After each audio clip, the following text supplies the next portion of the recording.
Intéressons-nous maintenant au mode création.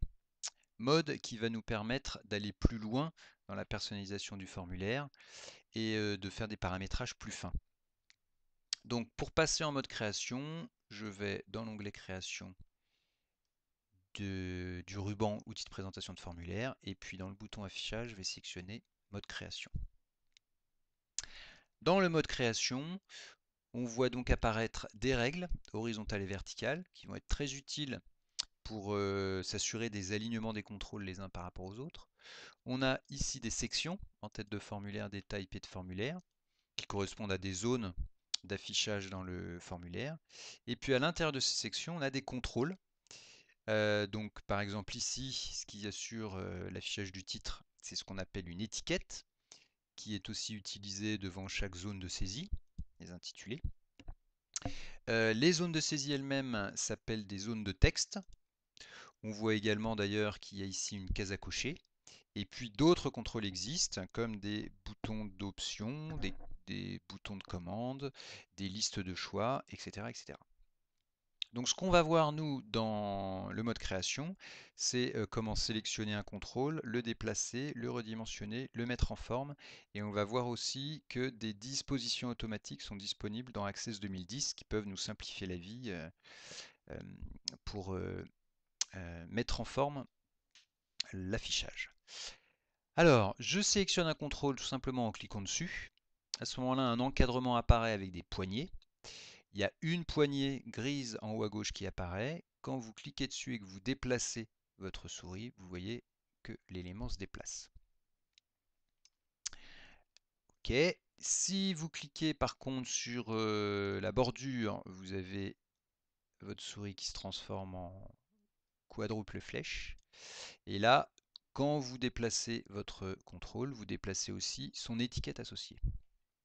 Donc c'est effectivement très pratique puisque pour savoir ce qu'il y a à saisir dans une zone de saisie, il vaut mieux avoir une indication de ce qu'on nous demande. Donc là, j'ai placé le genre à côté de ID User, ce qui provoque donc un espace entre ID User et non. Et moi, ce que j'aimerais, c'est remonter tous ces contrôles au niveau de ID User. Donc, je vais prendre ce contrôle et le remonter.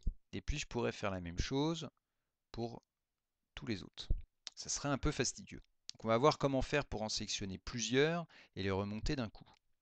Donc je vais sélectionner plusieurs contrôles en cliquant à l'extérieur de tout contrôle et en traçant un cadre. Vous voyez que le cadre, j'ai pas besoin qu'il entoure tous les contrôles, il suffit qu'il passe en intersection dedans. Et quand je lâche, j'ai sélectionné mes différents contrôles et je peux remonter tout ça au niveau.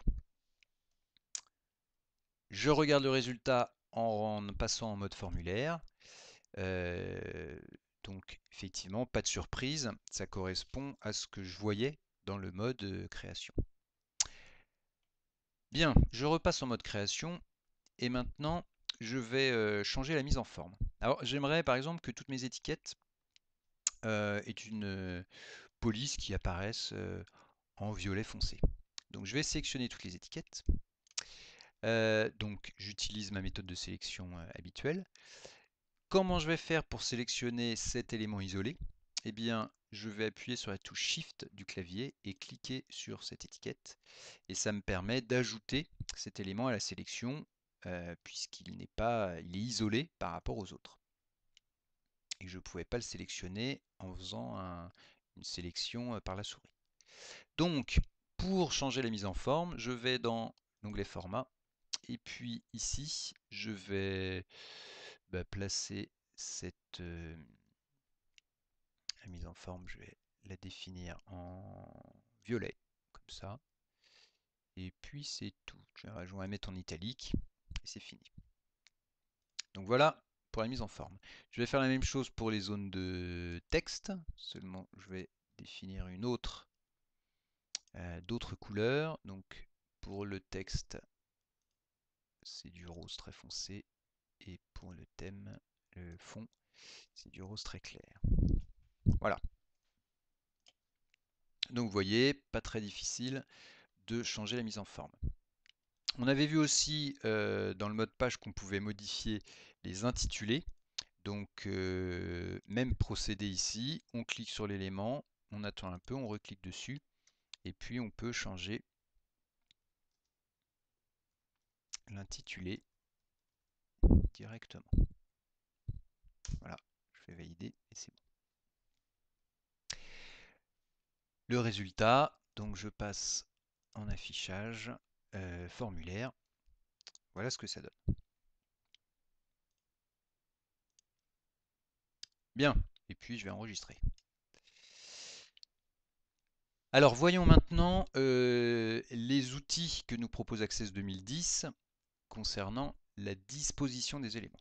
Ici, les éléments sont tous indépendants les uns des autres. Les contrôles sont tous indépendants les uns des autres. C'est-à-dire que je peux très bien les placer, si je souhaitais, hein, complètement décalés. Ça ne pose pas de problème. Les alignements ne sont pas respectés. Les distances entre les contrôles ne sont pas respectées. Ce que je peux faire, c'est demander à Access de placer tous ces éléments à l'intérieur d'une grille ou d'une sorte de tableau. Et ce qui va me permettre de manipuler ce tableau et de garder tous les alignements entre les contrôles ainsi que des dimensions équivalentes entre les différents contrôles. Donc on va tout de suite voir comment faire ça. Ça se passe dans Organiser. Alors je vais pas aller, je vais pas vous montrer tout ce qu'il est possible de faire, hein. Vous pourrez expérimenter ça par vous-même, sachant que c'est quand même assez intuitif. Donc déjà ce qu'on va faire, c'est sélectionner des contrôles, les contrôles qu'on veut organiser dans un mode de tableau. Donc là je les ai tous sélectionnés. Et après les avoir sélectionnés, je vais faire organiser et je vais cliquer sur empiler. Et vous voyez que mes contrôles, ils ont tous été sélectionnés et les étiquettes ont été placées dans une colonne d'un tableau et les zones de texte dans une colonne une autre colonne du tableau. Ce qui fait que maintenant, je peux redimensionner les contrôles en une seule fois, puisque tous font partie d'une même colonne. J'aurais pu très bien ne faire cet empilement que pour une sélection des contrôles. Donc je m'explique, je fais annuler, je reviens à ce qu'on avait avant. J'aurais très bien pu ne prendre que ces contrôles-là, voilà, et puis dire empiler. Et puis prendre, bon, je vais les déplacer par là, et puis prendre les autres contrôles, et puis les empiler aussi. Donc vous voyez que du coup, j'ai deux blocs indépendants qui apparaissent.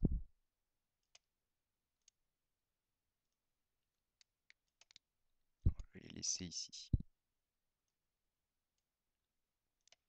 Voilà. Alors une chose qui est très intéressante, c'est le fait que dans ce tableau, c'est comme dans Word, hein, je vais pouvoir ajouter des colonnes ou en supprimer, ajouter des lignes ou en supprimer. Effectivement, quand je sélectionne le tableau, vous voyez ici apparaître des éléments qui vont me permettre d'insérer au-dessus une ligne ou en dessous, etc. Alors, illustration, ici, j'ai par exemple décidé que la dimension de ma colonne ce serait celle-ci, du fait que ID user n'a pas besoin de plus de place que ça. Mais j'aimerais que le nom, le prénom, la fonction dispose de plus de place. Donc pour ça, c'est simple, je vais insérer à droite une colonne. OK. Et puis je vais sélectionner le nom et cette autre colonne. Voilà. Et puis ici, vous avez fusionné. Hop. Le prénom et ça, je fusionne. Fonction et ça, je fusionne. Je peux aussi déplacer des lignes. Donc par exemple ici, le genre, je peux le prendre et puis le remettre sous ID user. Qu'est-ce qu'on peut faire d'autre? Bon, j'en reste là.